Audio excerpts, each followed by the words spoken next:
દિવસે સૂવું નહીં.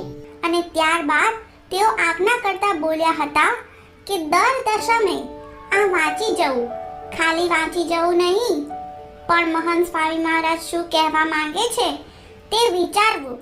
તો બધા ભેગા થઈને આજે મહંત સ્વામી મહારાજે શું કહ્યું તે જાણીએ અને વિચારીએ. પુરુષોત્તમ બોલ્યા પ્રીતેમાં મહેથાણમાં શ્રીહરિએ એકાદશીનું વ્રત કરવા હરિજનોને મીઠા વચને કહ્યું. એકાદશીનું વ્રત કરવું, બધી એકાદશીને દિવસે ફરાળ ન કરવો તે ઉત્તમ વ્રત છે.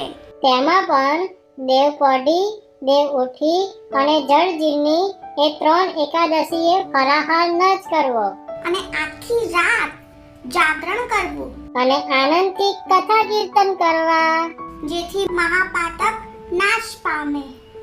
કોટી યજ્ઞ જેટલું એક એકાદશીના